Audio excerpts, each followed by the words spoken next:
Scientists discovered something Atlantis-like near Australia. There used to be an entire continent that's now underwater. Here's what happened to it. Around 70,000 years ago, during the last ice age, there was a huge landmass called Sahul. It was located in the southwestern Pacific Ocean. This ancient supercontinent connected what we now know as Australia, New Guinea, Tasmania, and the Aru Islands into one giant piece of land. Imagine lush tropical rainforests surrounded by beautiful mountains. Sahul's tallest mountains were in the New Guinea highlands, with peaks reaching over 13,000 feet. This beautiful place was home to a variety of unique animals, most of which were pouched creatures. But back then, they weren't just koalas and kangaroos. Sahul was filled with different types of grazers, burrowers, scavengers, and predators.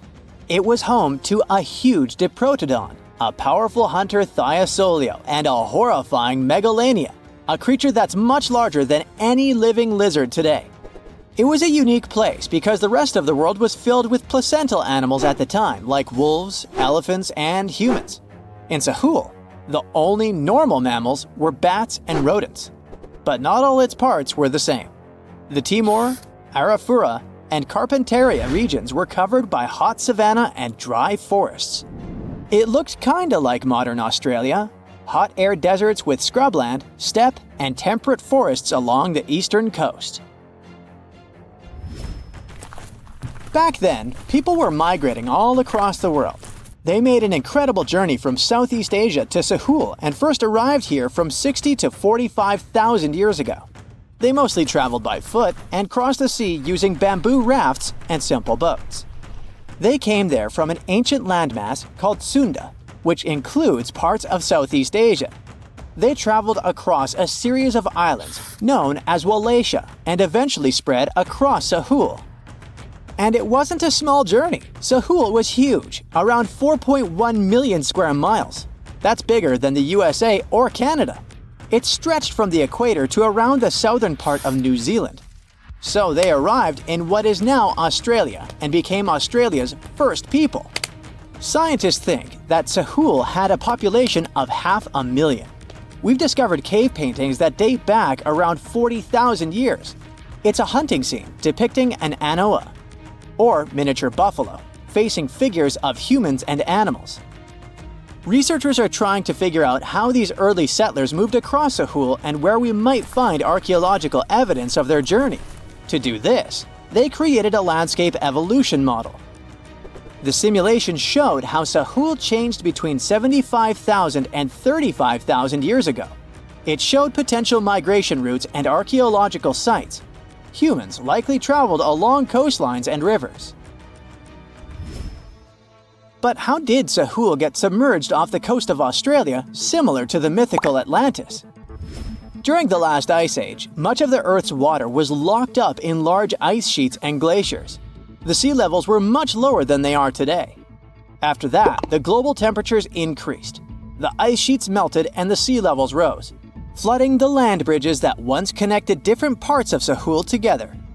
About 8,000 years ago, New Guinea separated from mainland Australia, and then, about 6,000 years ago, Tasmania did the same.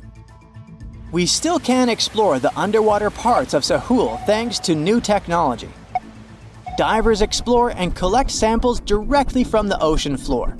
Underwater drones can go to places that are too deep or dangerous for humans to explore.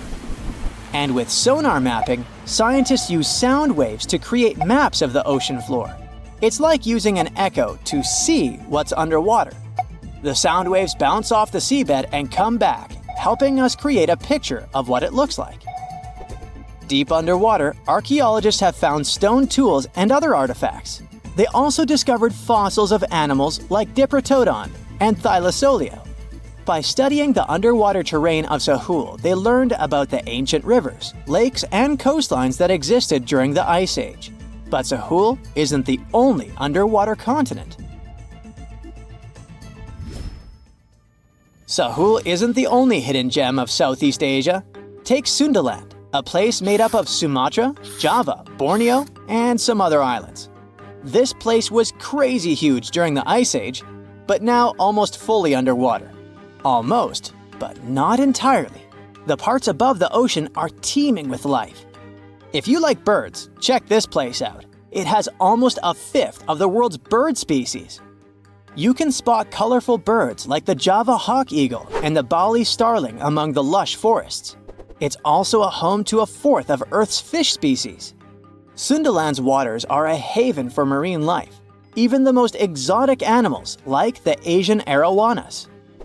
It's also a treasure trove of flowers. That's where you can find Rafflesia and Titan arum, the world's largest flowers.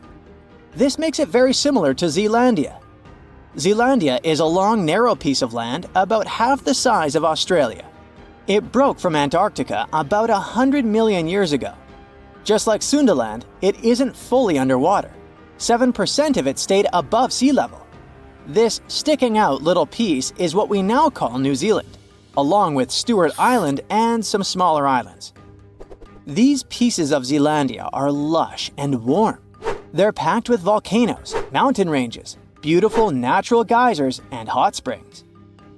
Local people, Maori, use these hot springs for cooking. People place corn, eggs, and vegetables in baskets and lower them directly in the hot springs.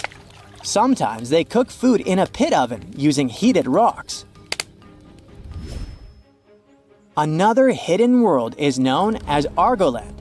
This mysterious landmass was once part of Australia, back when dinosaurs chilled around. It drove scientists crazy for decades. They knew it existed because it left a huge stretch on the ancient seafloor, the Argo Abyssal Plain. About 155 million years ago, it broke off from Australia, saying bye-bye. The continent drifted somewhere north, and when it reached Southeast Asia, it just vanished.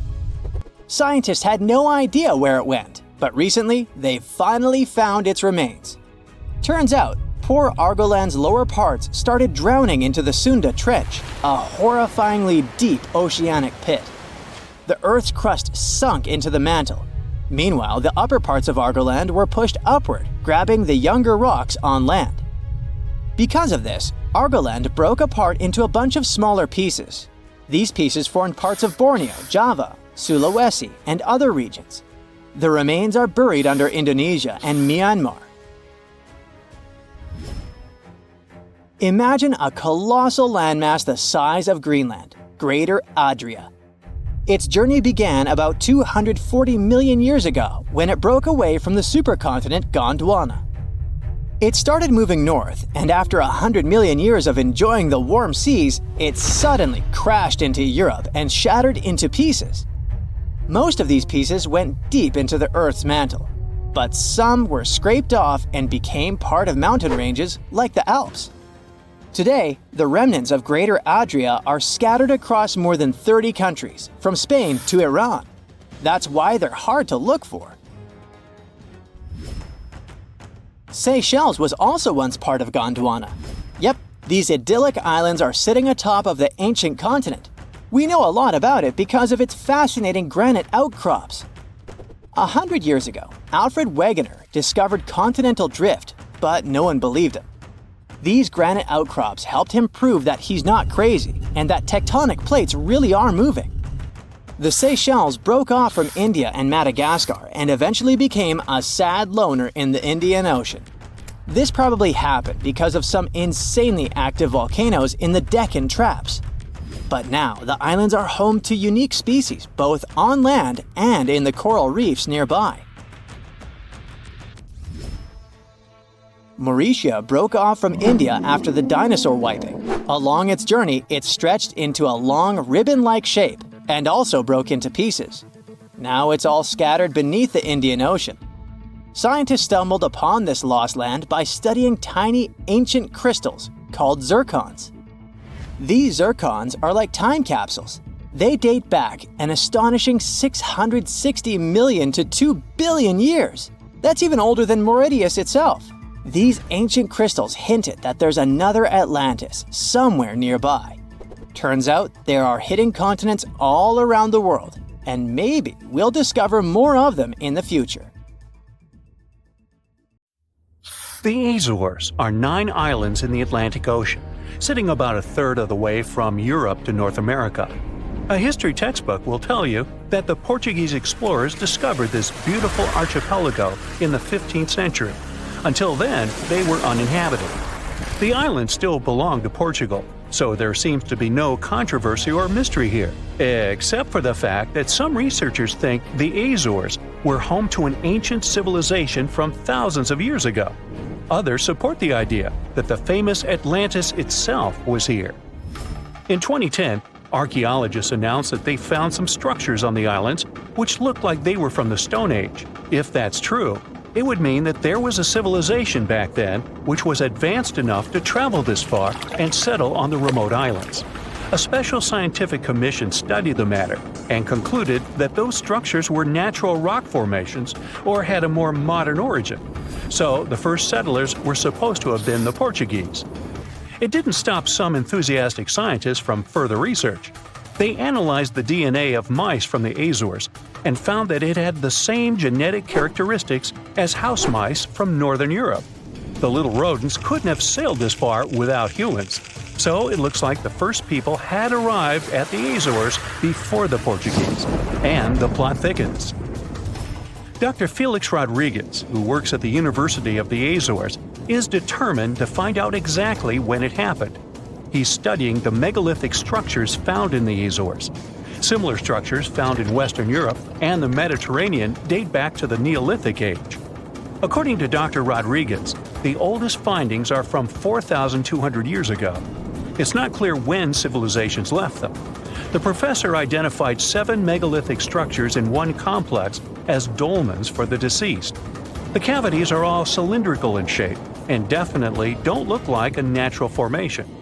The material from the cavities turned out to be at least 2,500 years old. There are also some pieces of ceramics that seem to be even older. It looks like the rocks in the area had been lifted. You can see it by the small waves left by lava. It's thick and sticky, so it can't leave vertical marks.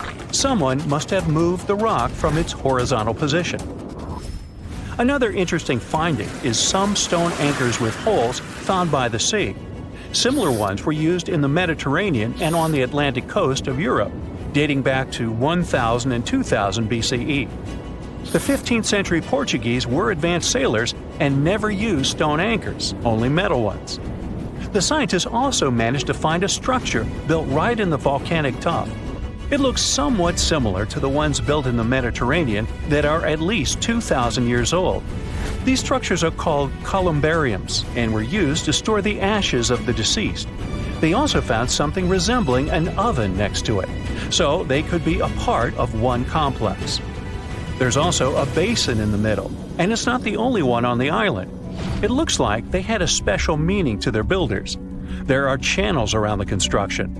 They connect the 4 basins, and the sun lights each of them at different times of the year.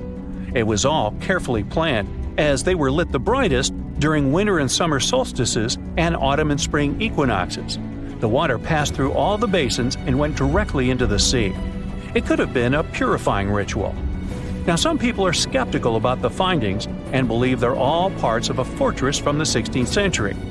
Professor Rodriguez is determined to prove it's all much, much older. There must have been some ancient civilization here that could have left because of the volcanoes that go crazy every 50 years. Antonietta Costa, a postdoctoral student at the University of Porto in Portugal, is also sure that the first people came to the Azores in prehistoric times. She has studied standing stones with small openings, explained as cuts for quarrying the stones. Costa believes they are part of a calendar system. She noticed that none of the slits in the rocks were aligned with the cardinal east direction. The slits closest to it are smaller than the ones facing other directions, so it can't be just a coincidence. It also looks like the slits are aligned with the solstices, and that's what makes Costa think it could be a calendar. She also thinks the inscriptions left on slabs of bedrock on the islands are much like those maps that were left on the rocks during the Stone Age in mainland Europe. Another interesting theory about the Azores is that it could have been the location of the famous Atlantis, which was lost under the sea. Since the Azores archipelago is in the middle of an ocean, it could technically be a perfect place for that. A 20th century scholar quoted Plato to prove this theory was right. The Greek philosopher suggested that Atlantis was in between the continents. The coins and sculptures supposedly found in the Azores when the Portuguese just arrived also point that there was someone else present there. And way more recently, in 2013, a sailor found a huge structure looking like a pyramid off the Azores coast. It was most likely a large submarine volcano, but it's much cooler to think it was some big deal in Atlantis, right? Peru has its own mystery. Amid the desert, you can find some eerie marks called the Nazca lines. They're known as geoglyphs and were created more than 2,000 years ago by the people of the Nazca culture. Thanks to a dry climate and strong winds in the desert, most of the Nazca lines have reached our day. To create them, Nazca people removed the top layer of the pebbles and revealed the soil beneath the ground. The color of the soil changes from reddish-brown to yellowish-gray, so the lines always look different. Most of the geoglyphs depict plants and animals. You can clearly see a monkey, a whale, a condor, a hummingbird, a spider, various flowers, trees, and other plants. There are also some geometric shapes, such as triangles, trapezoids, and spirals. Since they were discovered in the 1920s, scientists have offered different explanations for the lines. Some say that in Nazca culture, people ascribe special significance to these motifs, so they probably created these shapes for deities in the sky to see. Others believe they were a sort of astronomical calendar, and animal sketches were modeled after groups of stars. This theory was proved wrong, so the purpose of the lines remains a mystery. Another place that leaves many questions is Nimrut Mountain in Turkey. This mountain has a complex of monuments with temples and tombs. It was built by the Kingdom of Commagene, which ruled here around the 1st century BCE. There are statues of King Antiochus, 2 lions, 2 eagles, Zeus, Hercules, and Apollo.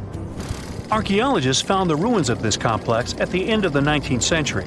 They thought it had been built by the Assyrians. Then, some of the most famous scientists of the time came here and found an inscription in Greek. It had details about the sculptures and the names of important members of the Commagene royal family. It looked like it had been put there for future visitors.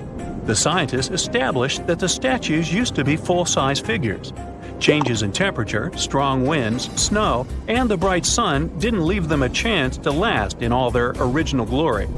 Plus, the complex is in an earthquake zone, so all you can see now is mostly the heads of the statues. They look incredibly complex and large for their time. The biggest question is, how did the people who lived thousands of years ago manage to create such huge sculptures on top of the mountain? It's obvious that they worked on shaping the limestone blocks up there and not on the ground. So, stay tuned. We'll keep an eye on this. You've probably heard about the mysterious sea state of Atlantis. It was a high-tech utopia where people lived happily, but then something happened, and Atlantis disappeared from the face of the earth. Many people believe that this city lies at the bottom of the Atlantic Ocean.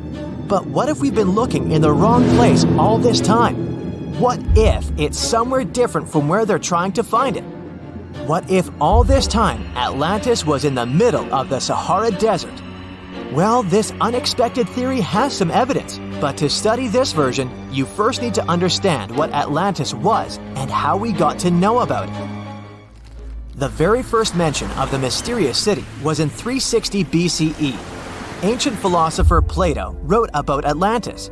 His work, Dialogues, described Atlantis as a rich land with advanced technologies. Its inhabitants were powerful, intelligent, and beautiful, like superhumans. He described in detail the structure of the city, and this was the main reason why many people believed in the existence of Atlantis. According to his records, the Atlanteans built this place in several concentric circles of black and red stone. Then, they covered these circles with brass, tin, and precious metals. In the city, there were water channels on which ships sailed. The Atlanteans were sailors, so they built a passage from their city to the open sea. On the internet, you can find many drawings of Atlantis, created based on Plato's descriptions. Take a look at these drawings and an actual photo of the Eye of the Sahara. This place in the Sahara has a shape of several concentric circles. It looks as if a destroyed city left a trace on the sand. Many people have written online that the lost city was located there, but no one could prove it. Once upon a time, the Sahara was filled with rivers and lakes. In prehistoric times, there was only water there. So far, everything matches. The Eye of the Sahara was first discovered in the 1930s. This place was considered a crater from a fallen meteorite. But in the middle of the 20th century, scientists conducted a soil analysis and refuted the version with a fallen space rock. In the end, everyone agreed that this was a dome of molten rocks under which magma was raging. For millions of years, wind and water had been destroying the formed landscape and eventually made it look like perfect circles. But what if the Atlanteans once came to this place and used natural circles to build a city? In this case, we would have many traces and artifacts from this developed civilization. And yes, archaeologists did find some arrowheads, spears, oars, and other things there. But this has nothing to do with Atlantis. In the Eye of the Sahara, a multitude of Acheulean artifacts lies. It was an ancient tribe that frequented this place. For the first time, Acheulean tools appeared more than 1.5 million years ago. Some of the items found there may be 130,000 years old, and according to the records, Atlantis existed about 12,000 years ago. Archaeologists found no artificial structures in this place. There was also no debris or traces of a large city. People would have found some stuff if a big city with advanced technologies had existed here. The main supporter of this idea was one YouTube channel. It collected 1 million views and attracted the attention of many historians and anthropologists. The theory that the Eye of the Sahara is Atlantis was quickly refuted. People found too many discrepancies between this place and the description of Atlantis. The author tried to catch the viewer's attention by presenting external similarities between the natural landscape and the fictional ancient city. Another popular theory claims that Atlantis was a real continent located off the Bahamas, but then this city was swallowed up by the Bermuda Triangle. According to this legend, the city ruins still lie at the bottom of the triangle, but there's no confirmation of this theory either. Writer Charles Berlitz invented it. Adherents of this theory claim that the walls and streets in the western part of the Bahamas might be the ruins of Atlantis. But scientists disagree. They have proven that these walls are natural formations of coastal rocks. There are also rumors that the story of Atlantis was inspired by an actual historical catastrophe, the Black Sea Flood. This is the Bosporus, a strait in Turkey connecting the Black Sea and the Sea of Marmara. Around 5600 BCE, the Black Sea was twice as small as it is now and had many cities on its shores. Unfortunately, a huge flood destroyed this flourishing civilization. Within a year, cities descended underwater, and surviving inhabitants moved to foreign lands and spread stories about the flood. Maybe these stories inspired Plato to come up with Atlantis. In the 1950s, people came up with another version. Atlantis was the continent that is now Antarctica. Tens of thousands of years ago, a warm continent with a developed city shifted to the northern part of our planet because of the movement of Earth's crust. The Atlanteans couldn't adapt to the cold conditions, and Atlantis was covered with a thick layer of ice. This theory was refuted when scientists began studying the tectonic plate's nature. It turned out that Earth's crust couldn't have moved such a huge continent as Antarctica. The tectonic plates don't behave this way at all. But the main question is, was Atlantis real? No one had described it before Plato. Perhaps the philosopher came up with it. Maybe he did this to emphasize the correctness of his views on life and to identify his philosophical theories. In his works, he wrote a lot about divine and human nature and how people can destroy this nature. He spoke of decaying ideal societies because of immoral behavior and vices. The Atlanteans were once moral, spiritual people who created a utopia, but then they became greedy and mean.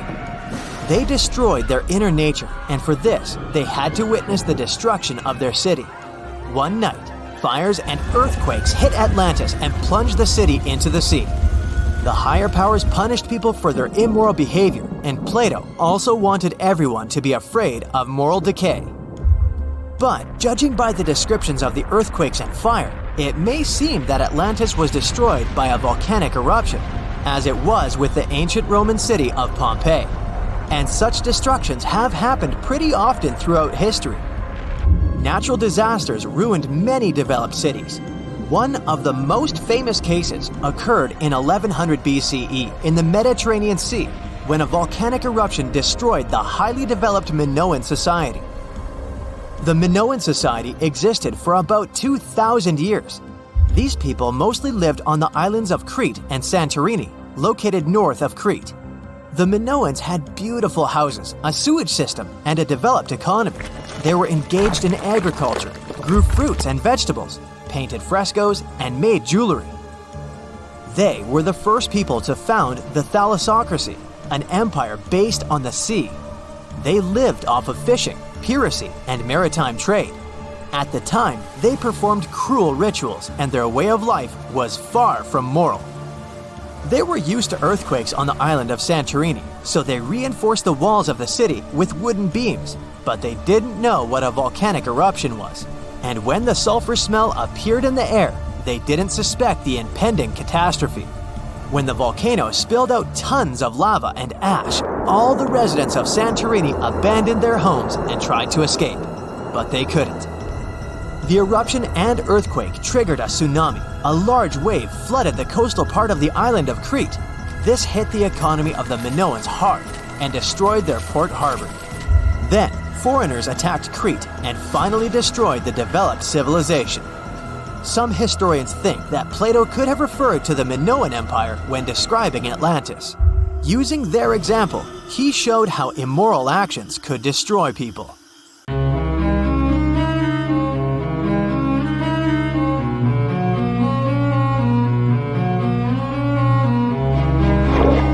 Question for you. Do you think Atlantis could be real? It remains as one of history's greatest mysteries. The legend began with Plato, all the way back in ancient Greece. The tale of a civilization that formed and prospered before our own. Atlantis was supposedly a highly technological society, much like the Mayans. But, as the legend says, due to the people's greed, they were punished by a flood that destroyed and submerged their cities. Different theories try to guess Atlantis' location. Some say it was in the Mediterranean Sea. Some say it's beneath the Bermuda Triangle. But, as science has shown us, Atlantis may be only an allegory for humankind. Today, you'll discover several amazing underwater cities that you have never heard of. They existed indeed and are not just a myth.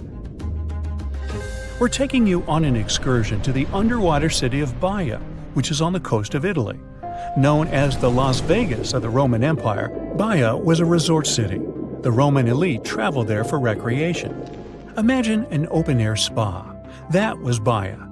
You can visit the submerged town by scuba diving and get close to that perfectly preserved, magnificent Roman sculpture, a true underwater wonder. You can spot the crumbled temples and buildings through glass-bottom boats. This is a moss-covered museum in Claudio's Nymphaeum. To your left, you can see a collection of classical Greek statues. Swimming down the Via Herculeana, you'll arrive at Villa Aprotio. Villas are Italian-style houses, and here you can admire their original marble floors. Notice the black and white patterns and the astounding shapes they make. Next, you'll arrive at Portus Julius. Can you see the collapsing wall structures at the bottom of the seafloor? You'll see well-preserved columns and limestone floors. Behold the ruins of the thermal baths of Lacus. The remaining multicolored mosaics are something great to see. You'll see their orange, blue, and green tiles if you get close enough. At Pisoni's Villa Pila, you'll see 25 preserved Roman pillars. Notice the arches, the frescoes nearby, and the magnitude of this well-kept treasure. The city was located over natural volcanic vents, so there were hot springs to be used at will. People went there looking to have an excellent time. And when I say people, I mean some of the great Roman emperors we learn about in school: Nero, Cicero, Caesar. But around the 8th century, the city was sacked and the luxurious town was abandoned. Slowly, the water level rose and the city started to drown. You were on a summer vacation off the coast of Greece, 4 hours outside of Athens, in the Peloponnese Peninsula on Pavlo-Petri. You dust off your snorkel and head for a free dive on a bright sunny day. Sometime into the dive, you start noticing patterns on the seabed. 13 feet below the surface, the outline of familiar objects starts to appear, one by one. As you continue swimming, what looks like the outline of an entire city emerges before your eyes. You wonder, how could water have taken the whole city? Rocks are perfectly aligned into what appears to be the foundation of a building. Nicholas Fleming, a British oceanographer on vacation in Greece, was the person that discovered Pavlo-Petri.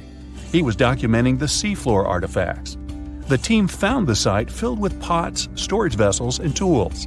A quern stone, for instance, is a tool used for grinding grains and turning them into flour. Multiple amphoras, which were found then, indicate that this settlement dated back to the Bronze Age, 5,500 years ago, when people started living in towns. The settlement is believed to have lasted for over 2,400 years. Pavlo-Petri is considered today the oldest submerged town yet found, and it's impressive that it wasn't a simple village. It was a vibrant port city with stone-built buildings, a marketplace, streets, and even squares. Let's continue our exploration and find secrets in other underwater cities. You are diving off the coast of the Ryukyu Islands. Pacific waters are far from smooth. There's a strong current pulling you into the deep sea. Suddenly, you see a huge structure thanks to the sunlight shining down on the seabed. At first, it looks like Machu Picchu's ruins across the globe in Peru. As you approach it, you slowly figure out its form. A pyramid-shaped structure, arches, staircases. It's something that could have easily been a palace or castle. Could this also be a sign of human activity? What you just saw is known today as the Yonaguni Monument. It also goes by the name of Japan's Atlantis. The entire monument is about the size of 5 football fields and the height of a 5-story building. Its most surprising feature is its expansive terraces that host large crowd gatherings. Explorers and scientists believe that Yonaguni dates back to 10,000 years ago. But whether it is a man-made structure or a natural formation is still under debate. For Japan's top marine geologist, Professor Masaki Kimura, Yonaguni is the heritage of a lost civilization. Kimura has dived into exploring the ruins over 100 times over the past 10 years. According to him, there are clear signs of human activity down there. The Triangle Pool, located on the monument's surface, is a triangle-shaped concave that is a historical symbol of water fountains in the region. There is also a giant turtle carved on the eastern side of the structure. And according to Kimura, turtles have an important cultural meaning. Several pieces of stone tools have been recovered from the site. Their estimated age dates back to 10,000 years ago. However, not all scientists are convinced of the same. For many, Yonaguni is the result of thousands of years of erosion. The fact that the monument is composed of one massive rock leads them to believe that it is not human-made. The defined edges and flat surfaces resemble a natural formation occurrence in Northern Ireland, known as Giant's Causeway. A series of interlocking basalt columns look like the ruins of a palace, but they were the result of volcanic activity in the region. Well, stay tuned for more underwater discoveries. The next stop on our voyage is one of today's most famous underwater cities that has turned into an underwater archaeological park. The city of Port Royal in Jamaica exists today only below the surface. But in 1692, it was one of the wealthiest cities in the Western Hemisphere. Port Royal was the center of the British Empire at the time, and an important trade city that attracted people from all over. It was also home to real-life pirates of the Caribbean. On the morning of June 7, 1692, the people of Port Royal met a different fate than they probably expected. The bars and restaurants beaming with life woke up shaking. People were taken out of bed with the power of a massive earthquake, estimated today at 7.5 on the Richter scale. One survivor says he saw the earth opening up and swallowing the town whole. What he said could be true, as the city was mainly built over sand. The ground sucked buildings, roads, and everyone above. geysers erupted, and finally, waves as big as 10-story-high buildings hit the city. About 33 acres of the city disappeared underwater, and amazingly, most of its 17th century remains lie in good condition under 40 feet of water. In the ruins, archaeologists have found taverns, storage rooms, kitchens, and recreational buildings used for diverse purposes. You can see a grand lion statue, a submerged bridge, and many picturesque arches. Now, do you fancy a trip to India? Just outside its coast lies another sunken marvel. A site known as the Lost City of Cambay is located on the Gulf of a similar name. It remained hidden until 2001, when the National Institute of Ocean Technology did a routine water assessment. With sonar technology, which sends a wave of sound to the bottom of the sea, they found something far beneath the surface. Images showed well-defined geometric shapes spread along a 5-mile stretch. The remains found dated to more than 9,500 years ago, meaning that this civilization was lost at around the end of the Ice Age. Debris recovered from the site included construction material, pottery, beads, sculptures, and even bones. Scientists argue whether these artifacts are indeed from the site, but if they truly are, then the lost city of Cambay would be the oldest civilization in the world. Eridu, a megacity older than the first known civilization and older than the pyramids of Giza, was buried in the sands of the Mesopotamian desert for over 2,000 years. Now, scientists have made a discovery that changes what we know about the ancient city. They found over 4,000 canals around Eridu that brought water to more than 700 farms where people worked between the 6th and the early 1st millennium BCE. Now, Eridu was founded around 5400 BCE and was the city of the first kings, and history's first city according to the Sumerian king list, an ancient text on a clay tablet. Ancient Sumerians believed that deities created this city when they decided to settle on Earth. Eridu plays such a big role in Sumerian myths and legends that, at some point, people used to think it was just a mythical location. The most famous Eridu myth says that the skies got angry because humans were too noisy, so they decided to send a great flood to wipe them out. A new study showed that the Euphrates River served as the source of water for the entire city. The researchers mapped what remains of the ancient landscape and found a well-developed network of artificial irrigation canals. They discovered 200 large main canals pulling water from the Euphrates, and those canals fed another 4,000 smaller canals. The team used everything from satellite images and drone footage to soil analysis, old records, and remote sizing tech to map out the area. The 700 farms that used the water from the system were different in size, from about 5,000 square feet to over 200,000 square feet. The main canals were a little over a half-mile long, and some stretched more than 5 miles. The smaller canals could be as short as 32 feet. Rivers in Mesopotamia were the main water sources for farming, so ancient farmers had to learn how to guide water from the river to their fields. It all started with simple methods, like digging small canals, but over generations, they learned how to build massive canals up to 62 miles long. The Euphrates itself helped the farmers. Water was moving thanks to gravity down its elevated riverbanks, and natural breaks in the banks let it spill onto the land. Researchers aren't sure when each canal was in use, and it's unlikely that all 4,200 canals were active at the same time during that long period. Now, Eridu used to be an important religious and trade center because of its strategic location on the Persian Gulf. Its economy mostly had to do with fishing, thanks to the Euphrates River. Researchers found fishing nets and weights and whole bales of dried fish at the site. And there were even models of reed boats, the earliest physical evidence we have for constructed boats anywhere. The city was thriving until people abandoned it around the year 600 BCE, and scientists still aren't sure why they did it. The local residents, plus the visiting pilgrims and merchants, had just exhausted all the resources of the land. They had to let it rest several times before abandoning the city for good.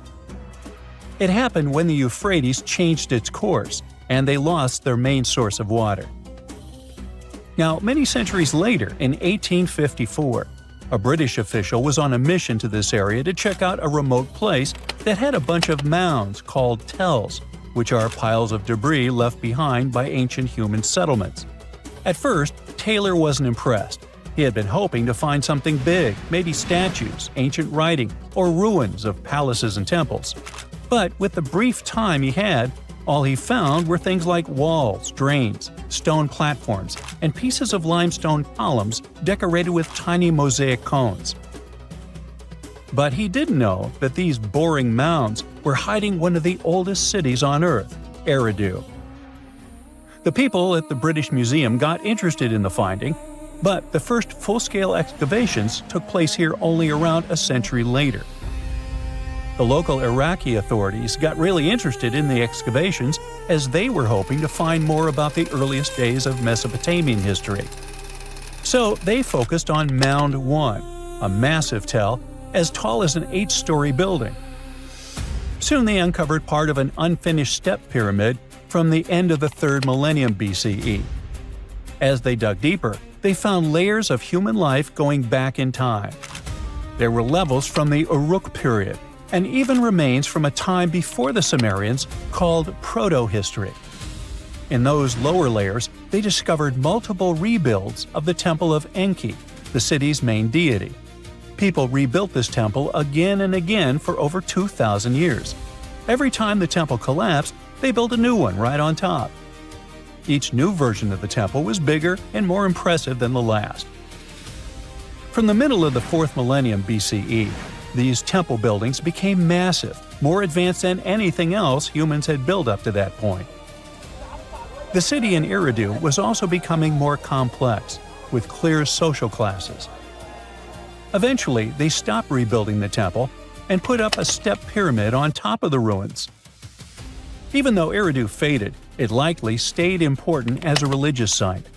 Archaeologists found pottery from the 2nd and 1st centuries BCE during excavations, although there were no signs of houses.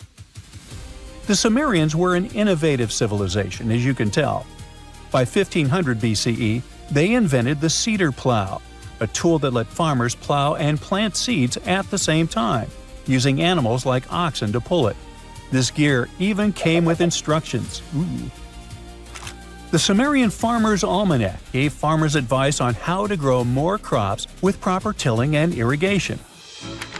These smart farming tricks helped feed more people, which led to larger cities, an organized ruling system, and more focus on religion.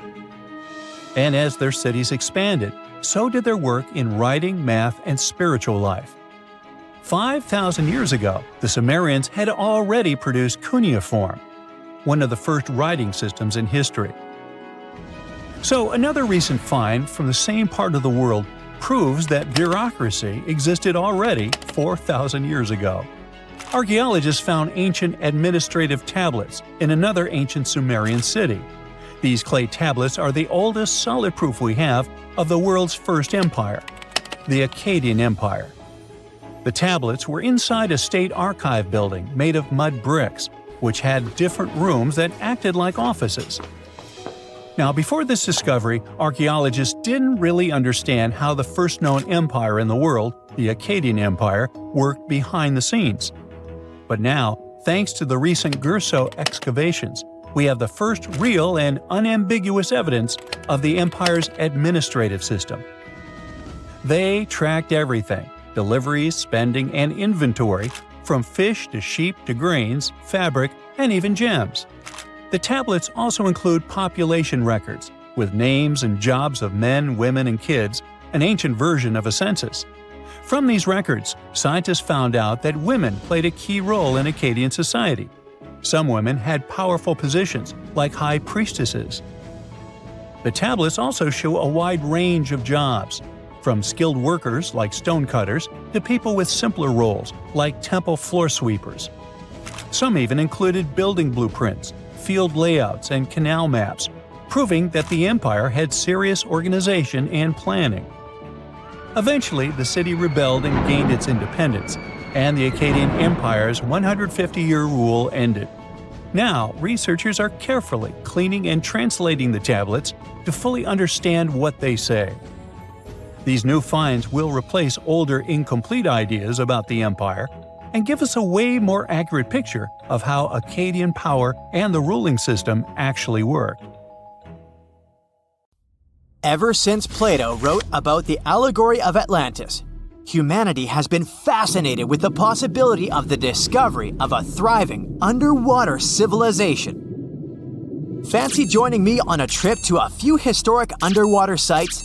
Let's see what we can find out about ancient civilizations. The first one on our list is what is being called the underwater Stonehenge. Scientists have recently discovered a mysterious pile of cairns that stretch for miles under the shimmering waters of Lake Constance at the borders of Switzerland, Germany, and Austria. Archaeologists began to explore the site back in 2015, and they haven't been able to understand yet what it was actually used for. What they do know is that there is a 12-mile line of 170 human-made stone cairns under Lake Constance. Scientists say this was most likely the result of a combined work of several villages. The cairn site was probably used for some collective purpose. The formations are huge. Some of them are several dozen feet wide. The most amazing discovery so far is that the site dates back to around 5,500 years ago. Now, what were we humans doing back then? We were living in the prime years of the so-called Stone Age. We were beginning to make artifacts from stone and use them to hunt and eat. Can you imagine what a knife and fork might have looked like back in those days? It's no coincidence that scientists call this site the underwater Stonehenge, though. Both sites are believed to have been built around the same period of time. You see, Stonehenge dates back to around 3100 BCE. Both sites carry the distinct characteristic of stone monuments built in a circle. Not to mention the fact that scientists also haven't figured out why on earth our early ancestors would feel the need to build a monument such as Stonehenge. Well, the mystery of Lake Constance hasn't been solved yet. Who were the Neolithic people from this area? And for what purpose did they go through such an amount of work and effort to build this huge stone site? Next, we're taking you on a tour of the Ryukyu Islands just off the coast of Japan. You're diving deep down to an archaeological site. But I should warn you, the waters of the Pacific Ocean are far from smooth. It doesn't take long before you see a huge structure, thanks to the sunlight shining down on the seabed. At first, it looks like Machu Picchu's ruins located across the globe in Peru. As you approach the site, you slowly figure out its forms. A pyramid-shaped structure, arches, staircases. It's something that could have easily been a palace or a castle. Could this be a sign of human activity? What you've just seen is known today as the Yonaguni Monument. It also goes by the name of Japan's Atlantis. The entire monument is about the size of 5 soccer fields and the height of a 5-story building. Its most surprising feature is its expanse of terraces. Explorers and scientists believe that Yonaguni might be 10,000 years old. But whether it's a human-made structure or a natural formation is still under debate. For Japan's top marine geologist, Professor Masaki Kimura, Yonaguni is the heritage of a lost civilization. Kimura has dived to the bottom of the ocean to explore the ruins over 100 times over the past 10 years. According to him, there are clear signs of human activity down there. On the monument's surface, there is a triangle-shaped concave that is a historical symbol of water fountains in the region. There's also a giant turtle carved on the eastern side of the structure. And, according to Kimura, turtles have an important cultural meaning. Several pieces of stone tools have been recovered from the site. Their estimated age is around 10,000 years. However, not all scientists support this theory. For many, Yonaguni is the result of thousands of years of erosion. The fact that the monument is composed of one massive rock leads them to believe it's not human-made. The defined edges and flat surfaces resemble a natural formation in Northern Ireland, known as the Giant's Causeway. The basalt columns look like the ruins of a palace, but they're actually the result of volcanic activity in the region. Now, you're flying to the coast of Greece, 4 hours away from Athens. More specifically, you're in the Peloponnese Peninsula. You dust off an old snorkel and head for a free dive on a bright sunny day. Sometime into the dive, you start noticing patterns on a seabed. 13 feet below the surface, outlines of familiar objects start to appear, one by one. As you continue swimming, what looks like the outline of an entire city emerges in front of your eyes. Are you wondering how water could have taken the whole city? Rocks are perfectly aligned into what appears to be the foundation of a building. This is Pavlopetri, an ancient city you've probably heard about for the first time.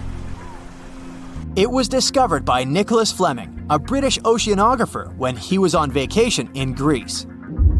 He had heard rumors about Pavlopetri's existence and indeed found several artifacts on the seafloor. He went back to the area a year later with the team. They found a site filled with pots, storage vessels, and tools. A kernstone, for instance, is a tool used for grinding grains and turning them into flour. Multiple amphoras indicate that this settlement dates back to the Bronze Age, 5,500 years ago, when people started living in towns. The settlement is believed to have existed for over 2,400 years. Today, Pavlopetri is considered the oldest submerged town ever discovered, and what's impressive is that it wasn't a simple village. It was a vibrant port city with stone buildings, a marketplace, streets, and even squares. The next stop on our voyage is one of today's most famous underwater cities that has been turned into an archaeological park. The city of Port Royal in Jamaica exists only below the surface, but in 1692 it was one of the wealthiest cities in the Western Hemisphere. Port Royal was the center of the British Empire at the time and an important trade city that attracted people from all over the region. It was also home to real-life pirates of the Caribbean. On the morning of June 7, 1692, the people of Port Royal met a different fate than they had probably expected. The city woke up shaking. People were thrown out of their beds by the power of a massive earthquake, ranking 7.5 on a Richter scale. One survivor said he had seen Earth opening up and swallowing the whole town. What he said could be true, as the city was mainly built on sand. The ground swallowed buildings, roads, you name it. Geysers erupted, and finally, waves as big as 10-story buildings hit the city. About 33 acres of the city disappeared under the water. Amazingly, most of its 17th century remains are still in good condition under 40 feet of water. Archaeologists have found taverns, storage rooms, kitchens, and recreational buildings used for diverse purposes. You can also see a grand lion statue, a submerged bridge, and many picturesque arches. Of course, I saved the best for last: India. Just off its coast lies another sunken marvel. A site known as the Lost City of Cambay is located in the Gulf with a similar name. It remained undiscovered until 2001, when the National Institute of Ocean Technology made a routine water assessment. With the help of sonar technology, which sends a wave sound to the bottom of the sea, they found something far beneath the surface. Images showed well-defined geometric shapes spread along a 5-mile stretch. The remains date to more than 9,500 years ago, meaning this civilization was lost at around the end of the Ice Age. Debris recovered from the site included construction material, pottery, beads, sculptures, and even bones. Scientists argue whether these artifacts are indeed from the site, but if they truly are, then the lost city of Cambay might be the oldest civilization in the world.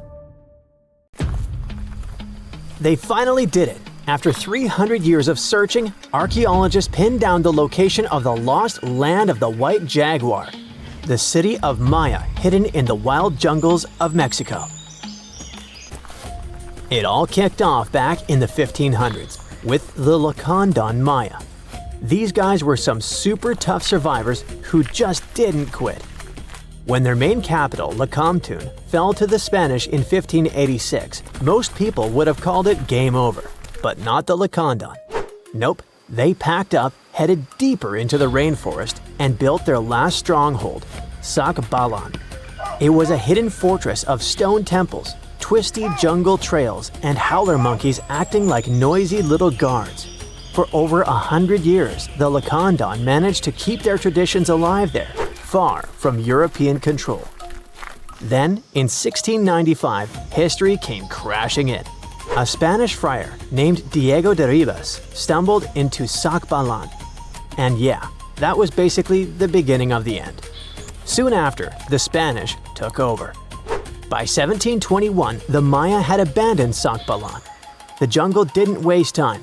It swallowed the place whole, with roots tearing into walls and vines smothering plazas. The city didn't just disappear, it got eaten alive. For the next 300 years, Sacbalan turned into more of a myth than a memory. A name archaeologists and explorers would whisper, secretly hoping to find it one day. Plenty of expeditions tried to track it down, but the rainforest is sneaky. Every path looks identical, maps fall apart in the humidity, and even GPS can't cut through the thick green ceiling. It was like looking for a needle in a haystack, except the haystack was alive, covered in thorns, and yeah, crawling with jaguars that would happily make you lunch. So how did the scientists crack the mystery? One word: a letter from the 17th century. The letter by Diego de Ribas described all the routes, rivers, and trails leading to Sacbalan. It showed in every detail the journey of the soldiers who walked 4 days to the Lacandon River after leaving Sacbalan. Then they sailed for 2 days and arrived at the church El Encuentro de Cristo, left their canoes, and continued on foot to Lake Petén Itzá in Guatemala. This was already detailed enough, but the scientists needed to pinpoint the exact location with geographic information systems. They took into account vegetation layers and how much each person was carrying to map an approximate range where Sacbalan should be. They fed this information to GIS and calculated where the city should be. And bingo, it worked. Archaeologists traveled through the jungle and found stone temples rising like broken teeth from the earth. There were also some tools and ceramics, and a Spanish church right in the middle of the ruins. The discovery isn't just about cool ruins, it rewrites history. For decades, people assumed the Lacandon simply scattered after Lacamtun fell, but Sacbalan proves they regrouped, fought, and preserved their culture for over a century more. It's like discovering the final chapter of a book we thought ended too soon. There's also irony here. The Spanish friar who revealed Sacbalan helped doom it. Yet his letter, centuries later, also helped save its memory. Today, the ruins sit inside a biosphere reserve, protected by the same jungle that once hid them. Tourists can't just waltz in. It's raw, tangled, alive. The city breathes again, but on its own terms. Scientists just uncovered another lost city, buried under the thick jungles of Mexico. It had been hiding there for 600 years. The place is called Gengola, and it's massive, about 360 hectares with more than 1,100 buildings, 2.5 miles of defensive walls, its own network of roads, and a super organized city plan. Because it was so deep in the jungle, you'd never realize how huge it really was unless you spent years hiking through it.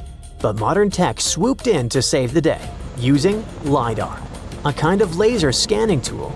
Researchers flew over the site, and in just 2 hours, they had a full 3D map of the entire city.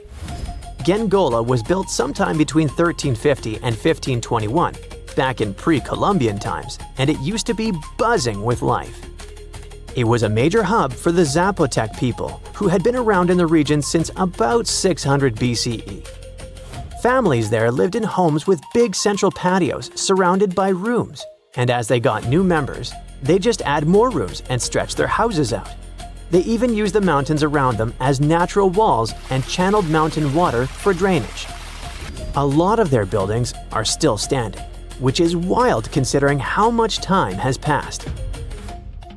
By the late 1400s, the Zapotec were real powerhouses along the Pacific coast. They even fought off the Aztecs, who were constantly trying to expand. At Gengola, they survived a brutal 7-month siege. But even though hiding in the mountains kept them safe, it wasn't perfect. They didn't have enough fresh water or farmland to feed everyone. Just 12 miles away, the smaller city of Tehuantepec had what they needed. So the Zapotec moved there right before the Spanish arrived in 1521. What the scientists have seen so far is just scratching the surface. That LiDAR scan revealed more than 1,000 buildings, and archaeologists are planning years of research to figure it all out. Instead of digging everything up and risking damage, they'll use advanced scanning tech to keep studying the city safely. Alright, now let's hop across the world to Egypt, where archaeologists stumbled on a whole lost city called Imet, tucked away in the eastern Nile Delta. The place was buried under layers of mud, water, and time, hiding in a swamp that's been shifting and changing for thousands of years. Scientists first noticed it from way up high in faint little clusters of mud brick foundations in satellite images. The shapes looked shaky and ghost-like, but too neat to be natural. So they followed the patterns down on the ground, started digging, and the city started coming back to life. They found multi-story tower houses, basically mini skyscrapers of the ancient world. They had multiple floors, thick foundations, and could handle some serious weight. That kind of vertical living is super rare in Egypt, especially outside the Nile Delta. It showed that people in Imet weren't just spreading across the land, but stacking upward, which means the city was packed, carefully planned, and way more urban than anyone thought for that time. And it wasn't just fancy housing either. Archaeologists also uncovered a grain processing center with paved work areas, animal pens, and organized spaces for food production. Clearly, this was a city with a real economy running behind it. Not far from there, they spotted a ceremonial road that once led to a temple for Wadjet, Imet's patron deity. But later on, other buildings got plunked down over the road, which shows that Wadjet's worship faded over time. Still, the ruins coughed up some amazing relics, a green faience little funerary figurine, and a stela showing Harpocrates perched on crocodiles and gripping snakes. He was the Greek spin on Horus, deity of silence, secrets, and the newborn sun. And there was even a bronze sistrum, an ancient Egyptian musical instrument decorated with twin heads of Hathor. Turns out, Imet was active from around the 4th century BCE onward, stretching from Egypt's late period into the Roman era. Its location along trade routes made it a magnet for merchants and pilgrims visiting Wadjet's temple. So it wasn't just hanging on, it was thriving, connecting, trading, and adapting with the times. And this isn't just another dusty ruin. Imet is giving us a window into everyday life, religion, and urban planning in the Delta, which we've always known way less about compared to the big pyramids and tombs. Meet Hulamale, also known as the City of Hope. This nickname makes total sense since this artificial island is part of the Maldives' big plan to avoid being completely submerged in the near future. Hulamale was created by placing sand from the seafloor onto a submerged coral platform, and it worked. This city sits about 6 feet above sea level, which means it's twice as high as the Maldives' capital, Male. While more and more people are moving there to live, the island was also designed to serve as a temporary evacuation site during dangerous storms and typhoons. Seychelles is another gem in the Indian Ocean that's at risk of disappearing.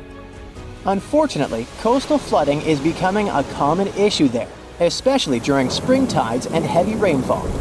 The problem is that their main island, Mahé, hosts about 90% of the country's population.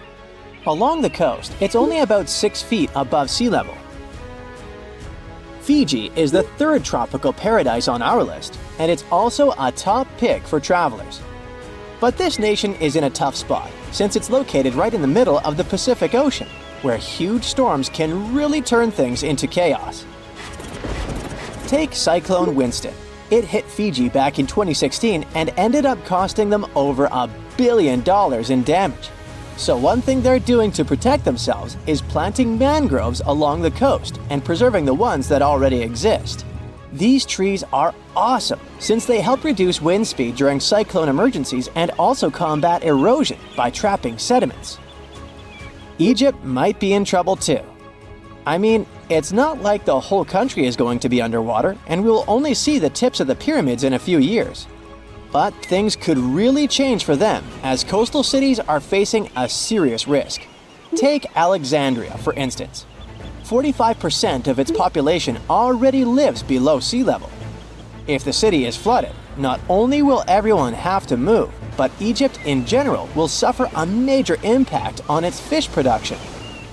In Europe, one of the most at-risk populations is in the Netherlands, where about half the people live in areas below sea level.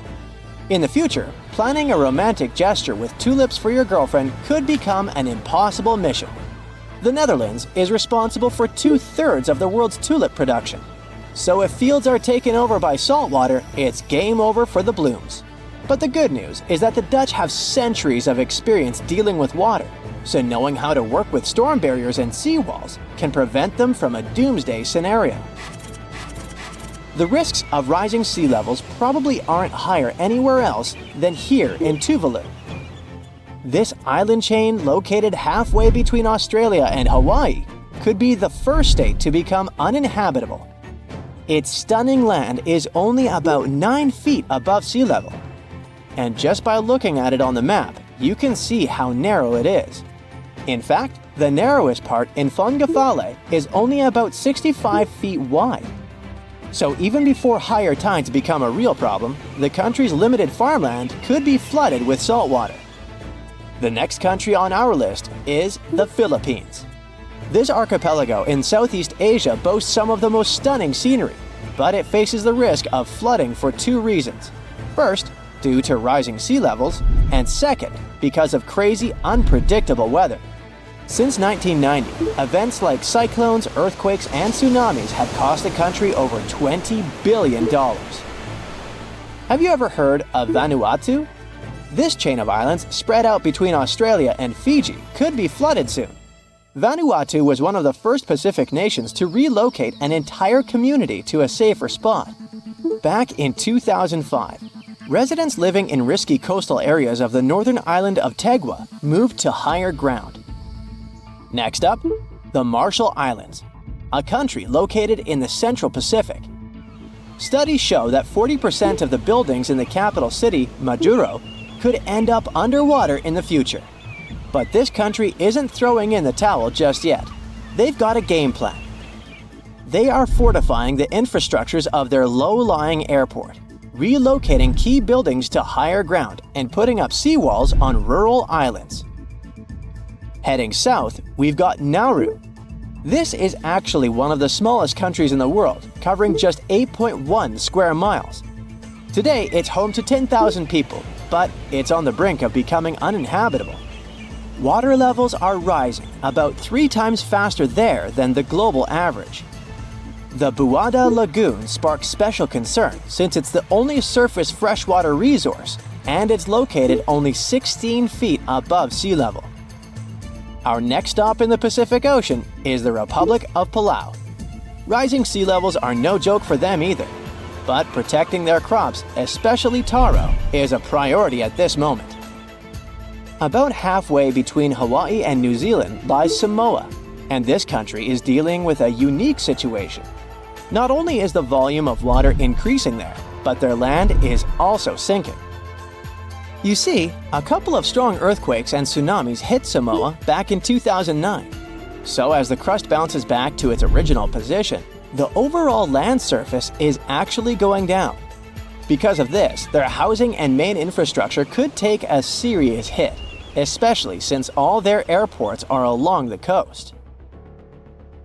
Let's head to Kiribati. This Pacific nation has a big problem with frequent flooding because most of its people and infrastructure are near the coast. Apart from the volcanic island of Banaba, none of Kiribati's land is more than 6.5 feet above the ocean.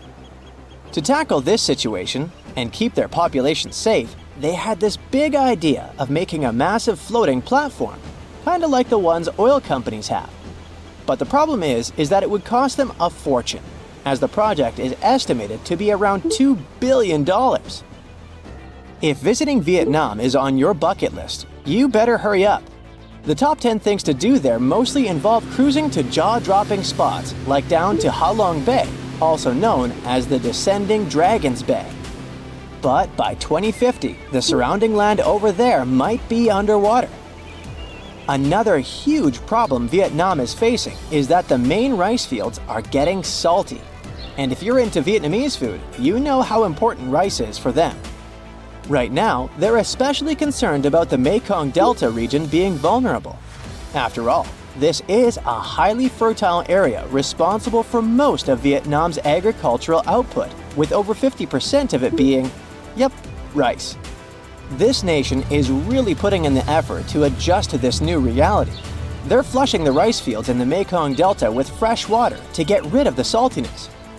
Our next stop is in the Caribbean Sea.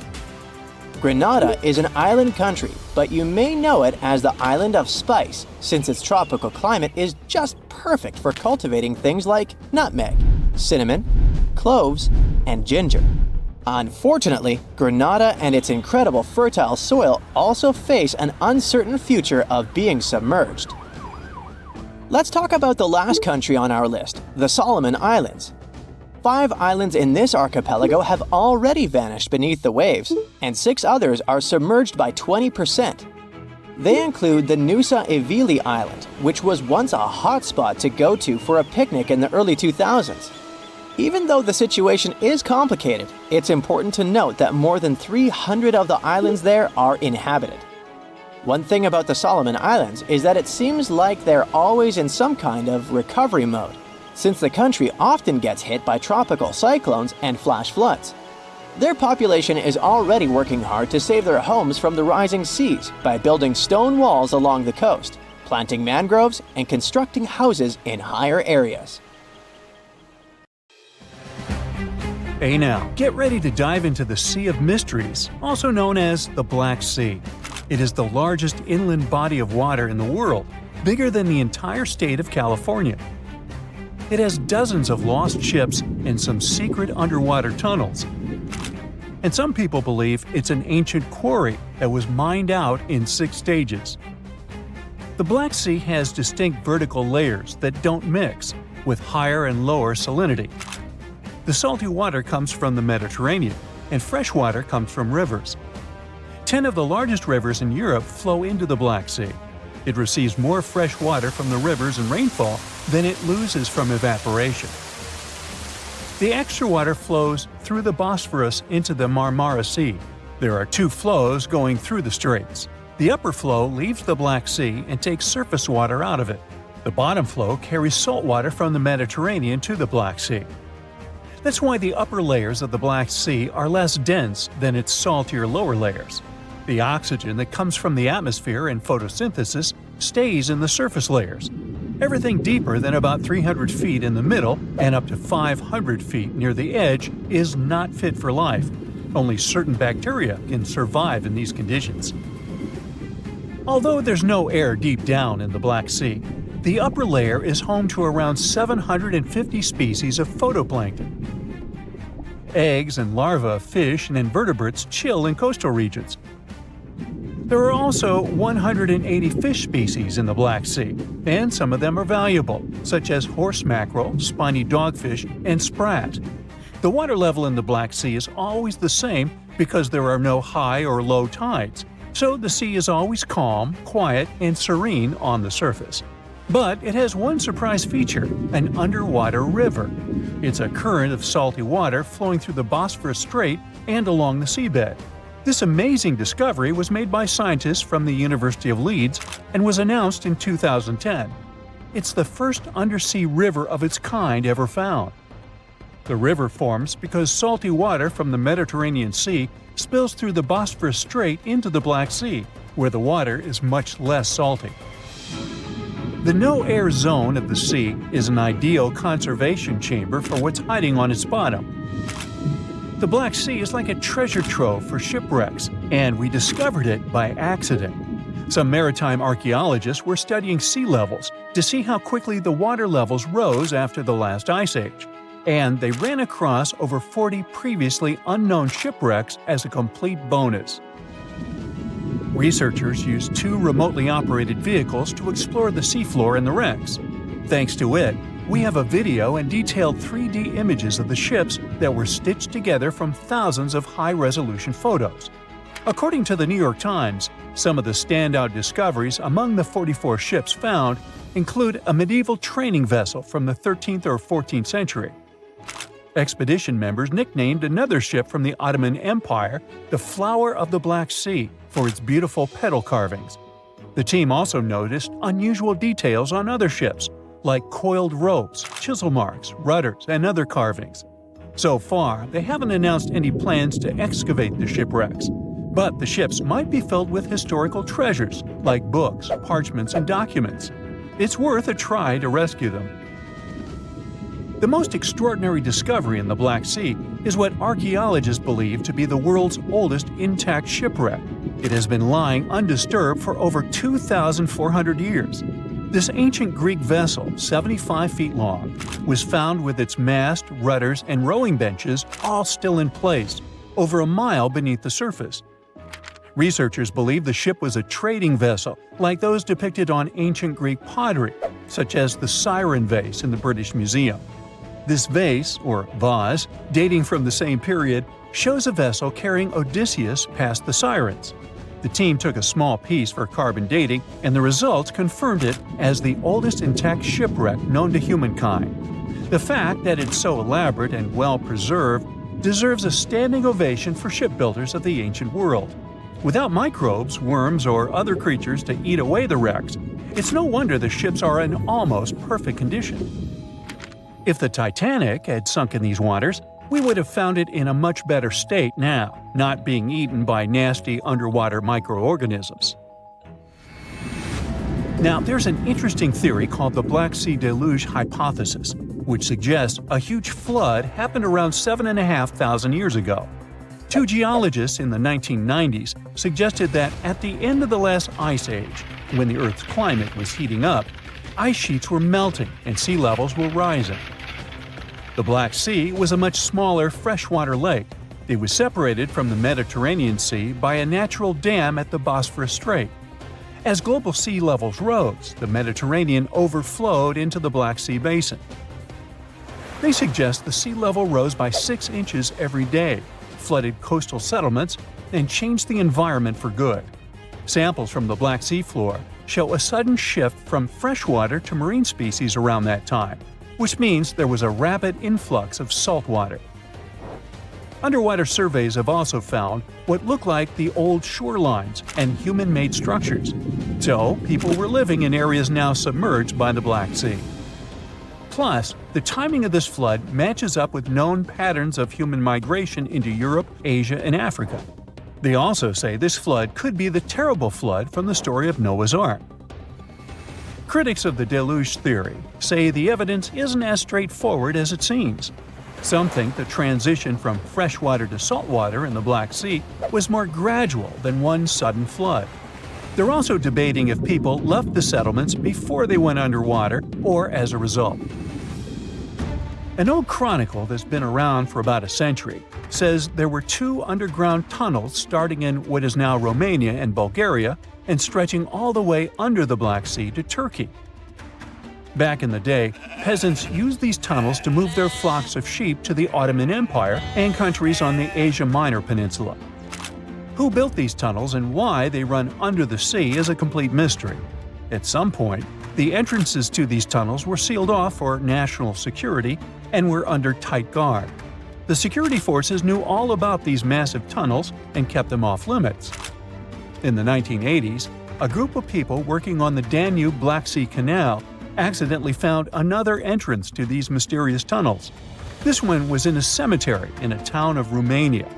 Canal workers used it to regularly cross over into Bulgaria. One more cool thing about these two tunnels is that some people think they were built thousands of years ago. If you ever try to dig a tunnel under the sea, you'll know how tricky it is even now with all the tech we have. So if the tunnels are really that old, whoever built them was super advanced for their time. Now, there's an urban legend that says that the Black Sea has its own version of the Bermuda Triangle. Fishers describe some wild whirlpool that appears out of nowhere and drags entire flocks of birds, ships, and even small islands under the sea. And once, things got even wilder with a ship that vanished under weird conditions in 1944. It was during daylight, and some black fog with green flashing sparkles suddenly surrounded the vessel. No one has ever seen it since, and no one knows for sure if the story is true. But it sure adds a spooky touch to the mysteries of the Black Sea. Even in 2023, you can still find places where modern humans have never been. Imagine living on one of such isolated islands. You wouldn't know about modern civilization or have seen a person from the outside world. One such island is located in the Bay of Bengal in India. It's called North Sentinel Island, and getting there is strictly forbidden by law since the mid-20th century. Even if you try to reach there, the Indian Coast Guard won't allow it. But that's not the only hurdle you'll face. Say you have decided to reach this island in a small boat. The water is crystal clear, and you can see all sorts of fish swimming around as well as some gorgeous coral reefs. And then you see the island in the distance. It looks like a dream come true. But before you can even think about getting any closer, you notice some dots on the shore. Suddenly, something whizzes past you and lands in the water. Wait a minute, is that an arrow? Yep, and the next one hits the side of your boat. Looks like someone on the island really doesn't want visitors. Turns out the dots on the shore are people, the local Sentinelese tribe, armed with spears and bows. They start shouting something at you in a language you can't understand, but their gestures imply that you should leave immediately. If that wasn't clear enough, they throw spears and shoot arrows at you. Yeah, that's definitely a clue you're not welcome here. It's not just you they're aggressive towards, though. They're known for guarding their island fiercely and don't want anyone else to come in. Even helicopters can be attacked when they fly too close. That's why the authorities have made it illegal to visit the island. It's not just to keep tourists safe, but also to protect the islanders themselves. The Sentinelese people have lived in isolation for thousands of years, and they have no immunity to modern diseases. Even a simple cold could wipe them out. Despite the risks, some people have tried to make contact with the Sentinelese tribe. They want to befriend them and learn about their way of life. And in some cases, they have succeeded, but it's definitely not recommended. You never know how the locals will react.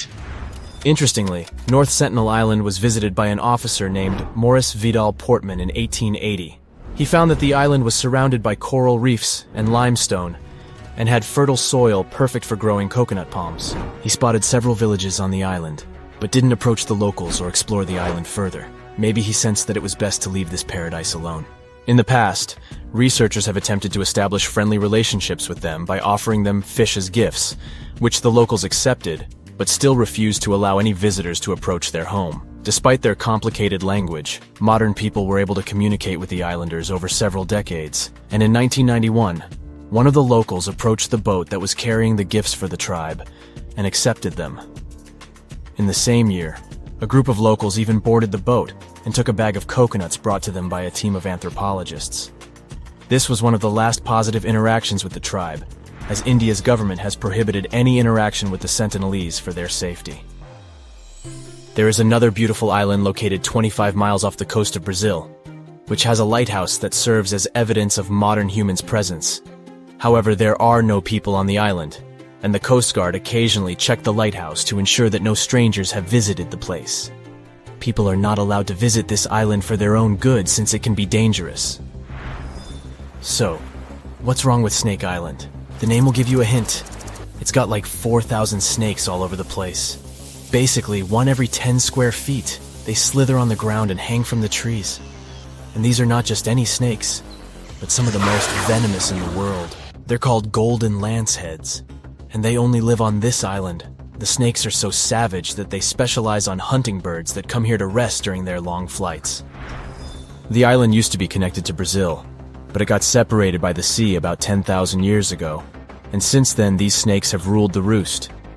They're the kings of the island, and they have no predators to fear, but they don't have a lot of food options either, so they evolved to have super venomous bites to take down their prey easily. Anyway, enough about snakes. Let me tell you about another creepy island in Mexico. It is located in one of the canals in the area called Xochimilco, just 11 miles away from Mexico City. It's not forbidden to visit or anything, but it's pretty scary anyway. So have you heard of the Island of the Dolls? It's a creepy place filled with dolls hanging from trees and buildings. A guy in the 50s moved here alone from Mexico City and started hanging them up, and continued to do so for decades, making the place look like a haunted doll graveyard. But wait, it gets even creepier. The dolls have deteriorated over time, covered in moss and turned green. Some say they come to life at night. If that doesn't give you the heebie-jeebies, I don't know what will. Now let me tell you about Bouvet Island, one of the most mysterious places on Earth. It's located in the South Atlantic Ocean, 1,600 miles away from South Africa and 1,100 miles from Antarctica. It's super difficult to reach, and normally you can only do so from large ships passing by. The island is almost entirely covered by a glacier, and at its center, there is a volcanic crater. The only inhabitants of this place are penguins and seals. It's a perfect location for someone who wants to be alone, away from civilization. It was discovered in 1739 by a French explorer, but they didn't write down the location, so for almost 70 years nobody knew where it was. In the early 19th century, it was rediscovered, but it wasn't until 1927 that someone actually set foot on its shores. Fast forward to the mid-20th century, and some people decide to build a weather station there. When they arrived, they found something super weird, an empty lifeboat just chilling in a lagoon with a bunch of seals. It was in good shape, and there were oars and a buoyancy tank nearby. There weren't any markings or signs of who it belonged to, but it seemed like whoever had been on it had escaped from a wrecked ship. Strange thing though, there were no footprints or signs of people on the island, so where did the sailors go? Nobody knows. Let's finish with a completely safe and cute island in the Bahamas called Pig Beach. It's not the official name of the place, but everyone calls it this way because the island is home to lots of pigs. They spend their days swimming, sunbathing on the beach, exploring the jungle, and begging tourists for food. What's really cool is that you can stay at a hotel on a nearby island and take a boat to visit the pigs. They're super friendly and love attention, especially when there's food involved. And thanks to the kindness of tourists and locals, these cute little pink and brown piglets are able to survive on the island. No one knows for sure how the pigs ended up on the island. According to legend, they survived a shipwreck and swam to safety on Pig Beach. There are also a few cats and goats on the island, which adds to the Animal Farm vibes it's giving out. So if you're looking for a unique and adorable experience, Pig Beach is definitely worth a visit. Just remember to bring some snacks for the piggies. So, you've just finished your sightseeing tour of Edinburgh, Scotland, or Scotland. It lasted just under an hour, and you're hungry for more. You ask your guide if there's anything else to see, and they start talking about a mysterious underground city. You ask how long it takes to get there, and you're shocked by the guide's answer. You're standing on it. It's right under your feet. South Bridge? But you were just there and didn't notice a giant arrow pointing down. So this is where the mystery starts. The story begins in the mid-1700s. The Scottish capital wasn't as big as it is today. Only 60,000 people lived around Edinburgh Castle. All of them were packed inside medieval walls, and they say today's cities are overpopulated. Get a load of the living conditions back then. The buildings were tall, so there was little natural light.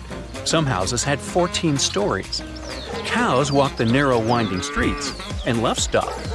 Things were so bad that the famous English writer Daniel Defoe noted, "I believe that in no city in the world so many people have so little room."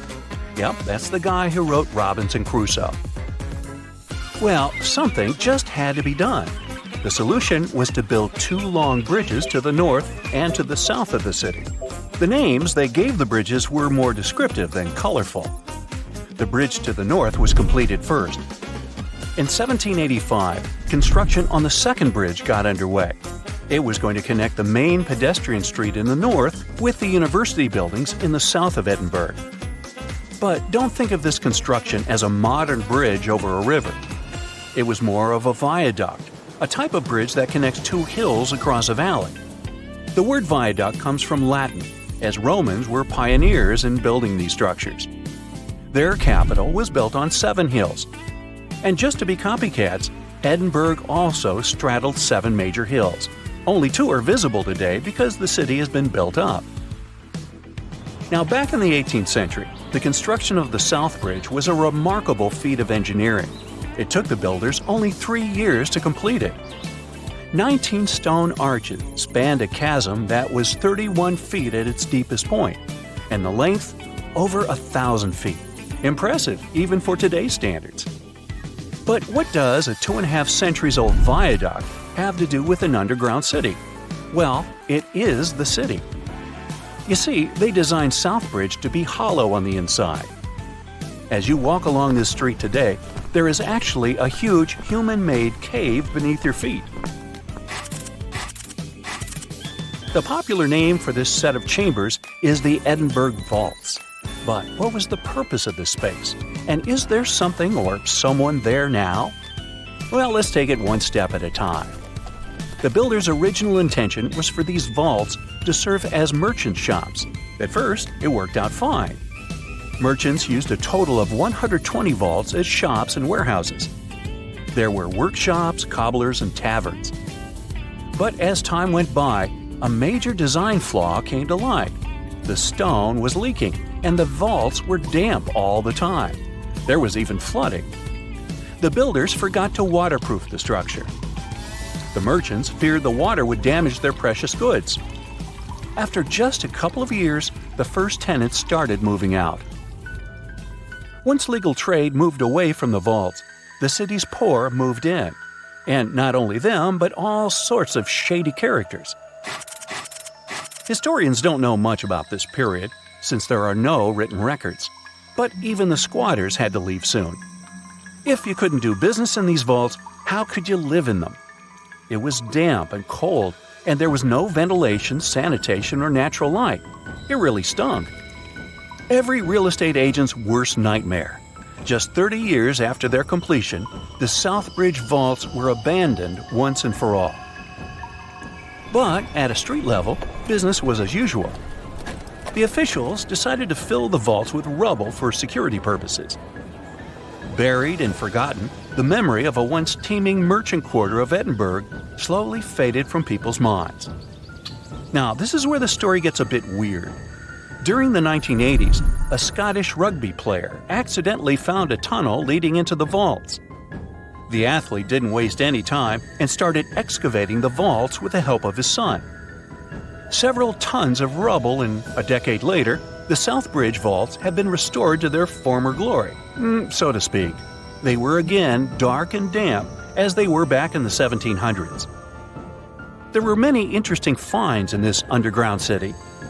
The vaults were littered with oyster shells, which were the standard diet for a working-class resident of Edinburgh at the time. Other finds, such as shoes and empty bottles, suggested that people actually lived in these claustrophobic vaults. Think of this the next time you see someone trying to rent their garage as an apartment. So, your guide was right. There really is a hidden city under the streets of Edinburgh. Well, at least one street. You have now gone down from the main pedestrian street into Cowgate. You look up and there it is, the only visible arch of the once impressive bridge. You are now searching online to book a tour of the vaults. You just have to see this place with your own eyes. But the Scottish capital isn't the only city with a mysterious underground.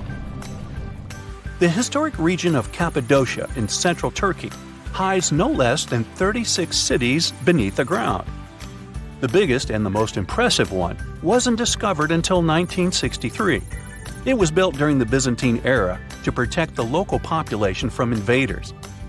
We have similar structures made out of concrete in our cities, but the level of the Turkish underground city is really impressive. There are several levels, like in a multi-story car garage.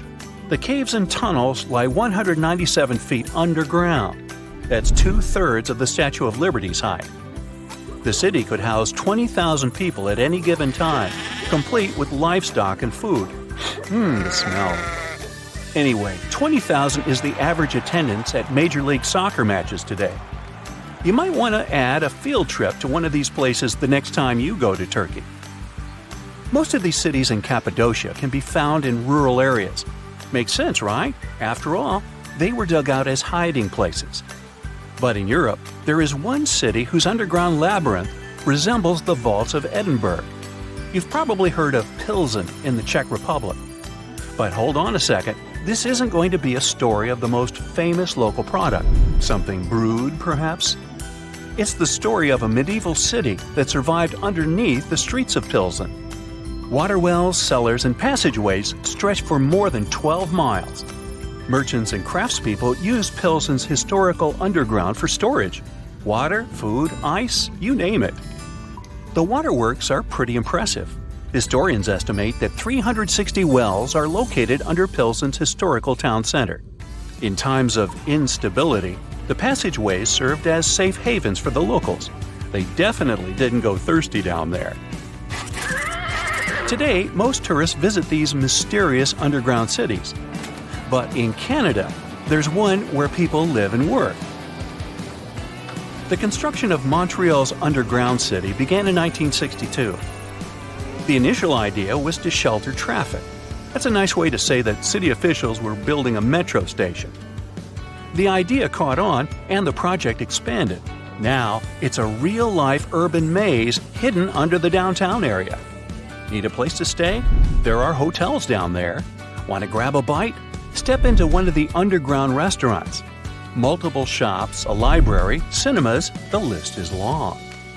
There are even residential complexes. But how can people live under the ground? Simple. Although the city itself lies beneath the earth, the access points are at ground level. You can enter the 20-mile-long tunnel network at more than 120 places. Oh, that's another place down under. Oops, sorry, Australia. Check out the cool map of New Orleans, USA. See those bold gray lines around the city? Those are levees keeping the city safe from the red flood coming in from Lake Maurepas, Lake Salvador, and Little Lake.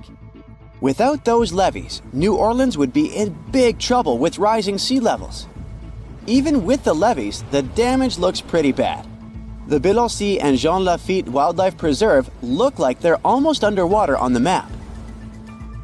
New Orleans is not the only city in the U.S. that's at risk of going underwater. The city of Savannah is located right in the middle of Hurricane Central. But even without Mother Nature's fury, the place is facing some serious sea level rise. The Savannah River to the north and the Ogeechee River to the south might both overflow into the surrounding marshland. And that's not even the worst part. By 2050, there may be massive floods every year that will make history books look boring. Sorry to break it to you, but Miami is on the line too. The Sunshine State is shelling out around $4 billion to stop things from getting worse, especially in Miami Beach, a hotspot for tourists.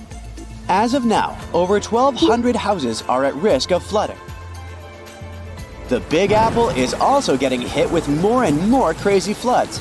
In November 2021, they even had their first ever flash flood emergency. But still, the city is not ready for it at all. Even the Statue of Liberty, one of the most famous spots in NYC, got messed up in Hurricane Sandy. Now with sea levels rising, Lady Liberty is in danger once again. Tabasco, Mexico is no stranger to flooding, thanks to its coastal location on the Gulf of Mexico. This low, flat state is covered in wetlands and forests and already deals with seasonal floods. But with sea levels rising, it could eventually be completely taken over by water. This would put at risk some seriously important things, like the Mayan ruins of Malpasito and Comacalco and Tabasco sauce. Sorry, the sauce comes from Louisiana. Jokes aside, it's not just Tabasco. Parts of the Yucatan Peninsula and Baja California are also at risk from rising sea levels. Panama City is also in trouble. Apparently, the super trendy Casco Viejo and the swanky Costa del Este hood might get submerged in 2050, when Pedro Arias de Avila first founded it. Fun fact, it was the first European settlement on the Pacific coast. The 17th and 18th century forts on the Caribbean side are also in danger. According to Climate Central, they might get washed away by rising sea levels. Even UNESCO has had them on its risk list since 2012. Some more sad news. The Bahamas is going to be hit hard by rising sea levels. I mean, Hurricane Dorian was already a huge bummer in 2019.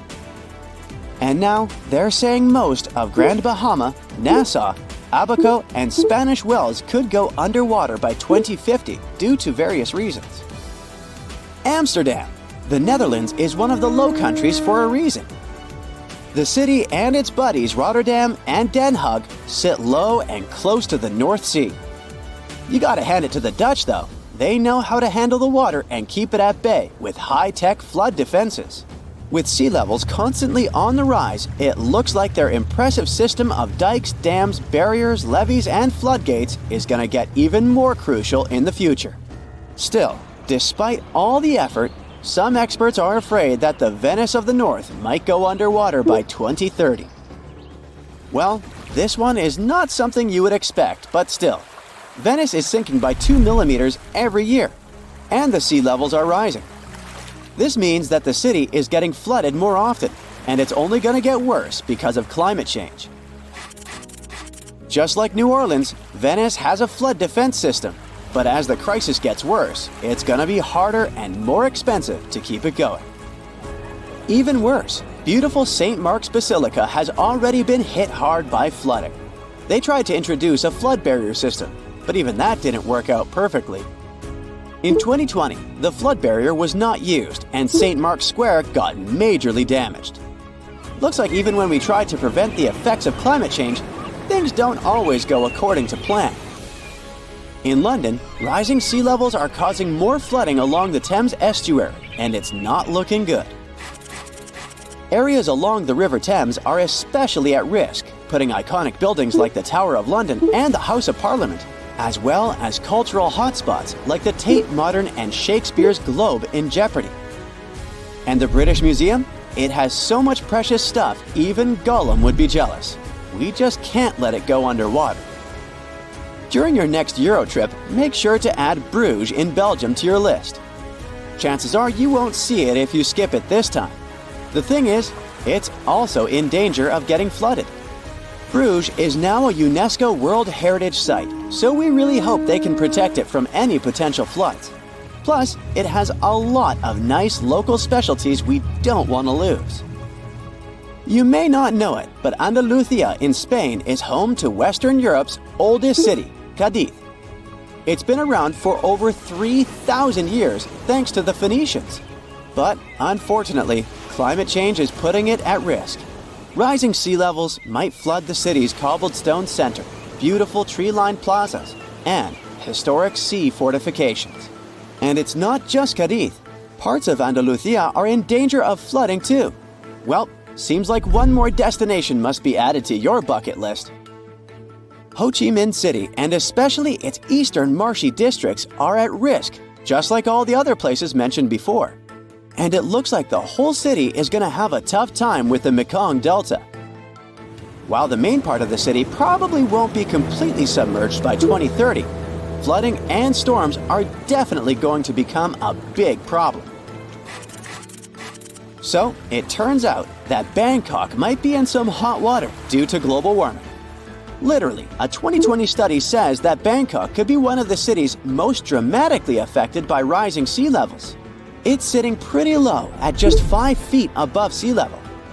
And to make things even more interesting, it's sinking at a speedy rate of an inch per year. And the cherry on top? The soil it's built on is super dense clay, which means it's basically a flood magnet. By 2030, parts of Bangkok, including the main airport, might have to get used to living underwater. The next city at risk is Kolkata, India. The fertile land in West Bengal has been a major key to their success for ages, but now it's causing some big worries in Kolkata and the surrounding areas. Just like Ho Chi Minh City, they could have some serious problems with all that rain during monsoon season. And the map of what could happen in 2100 is pretty scary stuff. The next destination is Shanghai, China. It's literally translated as the city on the sea, but it might actually end up under the sea. Climate control data is flashing red warning lights for this megacity, making it one of China's most at-risk cities. The Yangtze Delta, where Shanghai sits, and the Pearl River Delta, home to the Guangzhou, are both in hot water too, with lots of people living on low-lying land that might get flooded. The Maldives, a luxurious group of islands, already get flooded every year. Experts think they might lose 80 or even more % of their islands in the next 30 years. The Maldivian authorities aren't taking any chances though. They're already making plans to buy land in other countries, just in case they need to relocate the whole population. There are many miles of undiscovered areas beneath the crust we can't even come close to. Scientists found what appears to be underground mountains buried inside the mantle. Our planet is divided into 3 layers: the crust, the mantle, and the core. The crust is where 8 billion people, trillions of trees, and millions of animals live and thrive. There are also different types of crust in the land and the ocean. The oceanic crust contains unique rocks and is denser than the land crust. We all see how the Earth is divided and color-coded to show the crust, mantle, and core in textbooks. But there are also special layers in between that not everyone talks about. The mantle is divided into the upper and lower part, which is the transition zone. Since the mantle acts as the geological recycling center, the plate tectonics don't only move side to side, but up and down. It's actually why all the volcanoes appeared. The magma spews out to the surface or even underwater, and then sinks back down and repeats. The transitions go down 250 miles and then 410 miles. And in this bottom layer, scientists keep discovering the hidden landscapes. The mountains in the mantle are more rugged and much larger than the ones on the crust. Scientists found a mountain range with peaks higher than Mount Everest. Some of them are as high as 600 miles. When the continents were still landlocked together, there may have been some hidden lands now underwater. Theories suggest that Iceland used to be part of a larger microcontinent, Icelandia, which connected present-day Iceland with Greenland and Scandinavia. The idea digs even deeper to a greater Icelandia, which includes Britain. But after the split, these bigger lands sunk with everything in it. There are also theories about New Zealand being part of Zealandia, a hidden microcontinent within the same region. So it could be that these mountains used to be part of old Earth that are underground over the billions of years of natural occurrences, but still it isn't very likely. One theory is that these underground mountain ranges could be leftover slabs of rock that descended from the surface to the transition zone from the moving of the tectonic plates. As they sink, the large pieces break down into smaller ones, and as they compile over the millions of years, they form what appears to be underground mountains. Since the mantle is the geologic recycling zone, it's likely that the rocks down there used to be part of the surface. They weren't large pieces of land that got hidden, just like dogs hide bones in the garden, but it takes way more time to hide mountains. Some parts of the mantle appear to be smooth, while others aren't so much. The parts that have a cluster of rocks could contain hidden elements in the underground mountains. The smoother parts don't have much seismic or volcanic activity, while the rough parts do. The best way to study those underground landscapes is to wait for an earthquake or a volcano eruption to happen. Seismologists can observe the Earth's interior with special scanners, just like doctors use ultrasound to examine a patient. They can even see minor details and not huge chunks of rocks. A strong enough earthquake can send shock waves to the Earth's interior, even through the core and back up to the surface. Depending on where they occur, seismologists can observe and study the intensity of the waves as they move back and forth. On smooth rocks, the waves can travel in a straight line, but once they reach a rough area, the waves tend to scatter. The temperature and composition of the materials can make the waves move faster or slower. But this info isn't exactly accurate and won't contribute a lot to the actual data of the underground mountains. So, by analyzing the scattered waves on ships and utilizing the Earth's magnetic field, scientists can figure out everything they need to know. But these studies are only good enough to figure out the interior in today's state, not how the Earth changed over the past 4.5 billion years. However, scientists are certain that mantle material still dates back to the beginning of Earth's original formation. The question, why not just dig a hole to the center of the Earth and see what's going on down there, might seem logical. The deepest hole humans have dug so far is the Kola Deep borehole in the Russian Arctic that goes more than 40,000 feet deep. The locals claim they can actually hear screaming coming from below. It took almost 20 years to drill as far as they went, but it's literally merely scratching the surface of what's underneath. They dug about 1/3 of the crust, which is only 0.2% to the center of the Earth.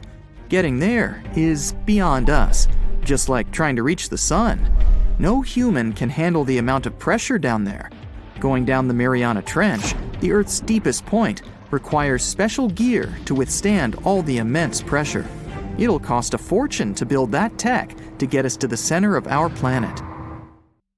Evidence of diamonds buried deep in Brazil shows that everything we do on the crust's surface can affect things miles below, even towards the mantle. Scientists dug up 6 diamonds that could hold tiny mineral grains. As they're called in the mineral world, these inclusions have a chemistry composition where they originated deep in the Earth. Typical diamonds are formed at depths less than 125 miles in the upper mantle, where it's extremely hot. The high pressure and boiling temperature down crystallizes carbon and creates diamonds. But humans can't dig all the way down there.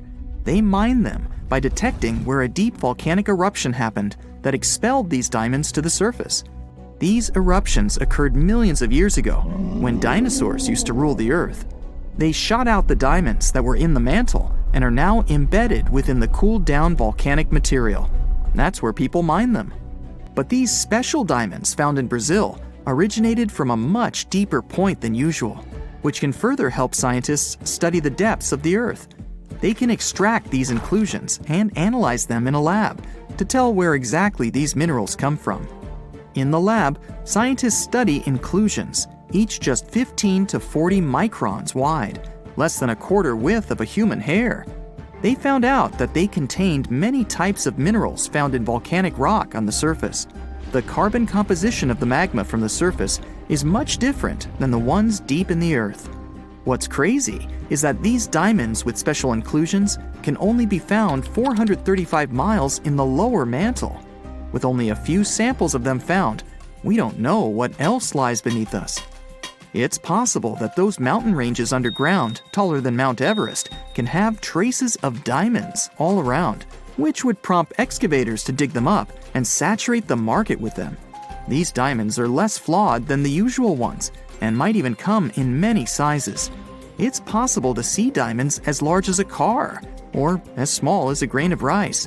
There might even be new diamonds with different chemical compositions than the ones we find near the surface. The largest diamond in the world is the Cullinan, which can fit in the palm of your hand. It weighs around 1.3 pounds and is 3,100 carats. It was found in 1905 in South Africa. For anything to exist on Earth, you need carbon. In a nutshell, the carbon cycle is when plants and algae release carbon dioxide into the atmosphere or dissolved in water through photosynthesis. It's converted into carbohydrates and stored as fat.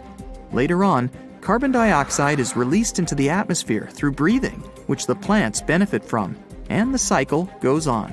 Scientists claim that there might even be a carbon cycle in Earth's interior. The oceanic crust has a lot of carbon sediment that could mix with the upper and lower mantle layer. But there still isn't enough evidence to support this. The deep diamonds might be the key to popping open that theory.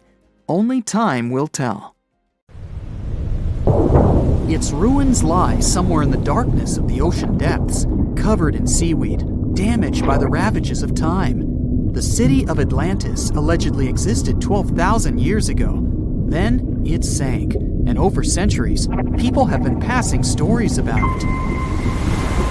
Many think it was just a regular island, but so many legends tell about a powerful empire. Atlantis supposedly was one of the wealthiest and most fascinating cities of its time. Your breath would have been taken away if you had stepped through its central gate.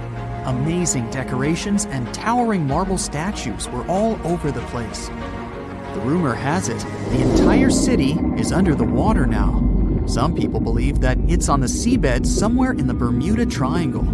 Some even claim that an underwater pyramid in the Atlantic is somehow responsible for all those planes, people, and boats that mysteriously disappear there, and no one can track them later. The story says that in the late 1960s, there was a group of treasure hunters that came across the ruins of an ancient city. It happened during one of their diving expeditions in the Bermuda region off the coast of Miami. They spoke about the intriguing remains of the city and mentioned a glass pyramid they also stumbled upon there. They claimed it was bigger than any other pyramid, even those discovered in Egypt. Of course, those were just stories. But unusual things do happen in that area. For example, volatile water currents or a strong vortex that occurs from time to time. The Bermuda Triangle is one of the best spots for researchers to explore. They go there to study minerals, the seabed, and the Gulf Stream. They study how the ocean influences weather. The geological structure of the planet's crust, deep down under the ocean floor, is especially interesting. The deepest point in the Atlantic Ocean lies in the Bermuda Triangle. Researchers have done a lot of studies and drilling there to find out what lies a couple of miles beneath the seabed in that area. There's an awesome variety of seabed landforms in the Bermuda Triangle. You can hardly see anything like that anywhere else on Earth, especially if you keep in mind that this is a relatively small ocean region. Look at this shelf with shallow banks. There are also plateaus, plains, and deep-sea trenches. If you believe the Bermuda Triangle is some sort of a trap, you're not wrong, considering its complex geological structure.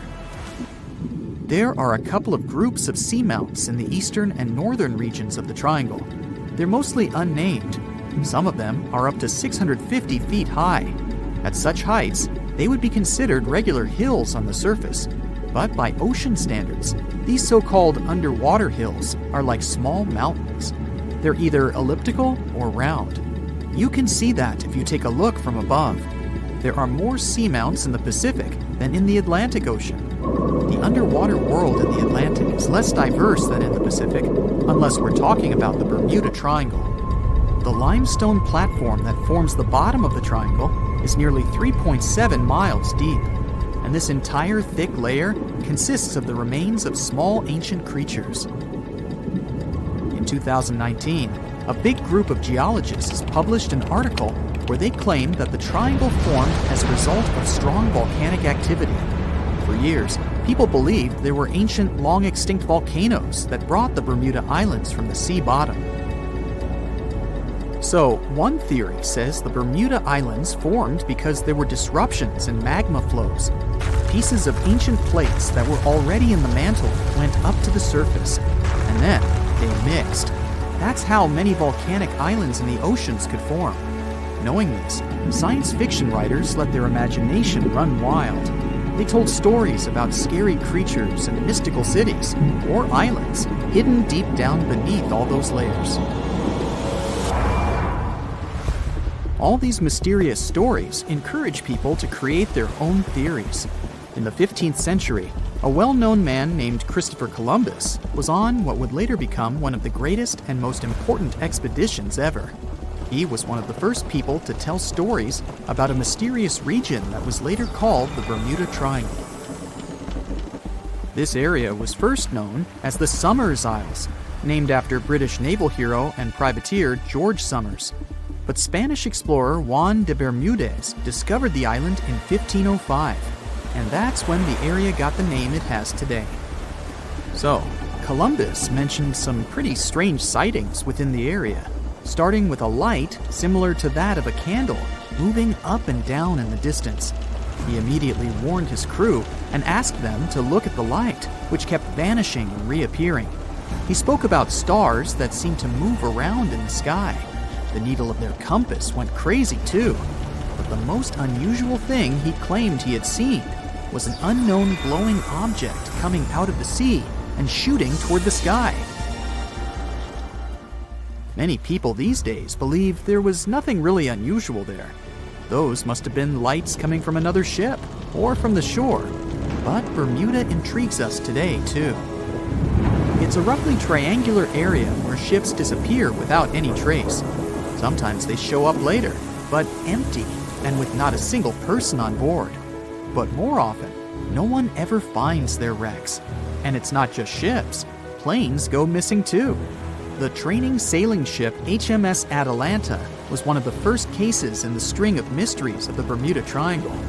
The ship left a dockyard in Bermuda and headed in the direction of England back in 1880. It never reached the British Isles. It actually never even left the Bermuda region. It just went missing, and no one ever found any trace of it. Some said the ship disappeared because of a powerful storm they came across on their route. The crew members probably didn't have enough experience to handle such a situation. Back then, everyone wanted to know what had happened to the ship. How could it just disappear like that? It made headlines. People were coming up with all kinds of possible theories about what could have happened. The story continued with the coal carrier Cyclops. In 1918, it sailed off the island of Barbados, and after a couple of days, the situation repeated. The ship disappeared without a trace, along with more than 300 people on board. 3 years later, in 1921, a Coast Guard on the Diamond Shoals near Cape Hatteras, North Carolina, discovered a massive commercial ship that ran aground. The Guard was prepared to help people in trouble, but they had no one to save. The ship was empty. None of the passengers or crew members were there. Some theories about this accident included pirates, but no one really found out what had happened. Flight 19 turned out to be one of the most famous incidents in that area. An entire group of aircraft disappeared in the area in 1945. A further rescue expedition didn't go well either, because one of the mariners with 13 crew members also went missing. And it's not that such things only happened a long time ago. A 29-foot-long ship with 20 people on board went missing a day after it was due to arrive at Lake Worth, Florida. There were neither any records of the ship nor any distress signal. The search mission involved boats and aircraft and lasted 84 hours. The rescue team covered an area that was nearly 2 times the size of the entire state of Massachusetts, but still nothing. The Bermuda Triangle is a place of great mystery, but the islands are a perfect spot for travelers. It's an excellent place if you're into golfing, for example. So, if you're lucky, you might easily run into some famous golf players or celebrities while there. And here's something interesting for music fans. John Lennon got inspiration for nearly 25 of his songs on one of these fascinating islands.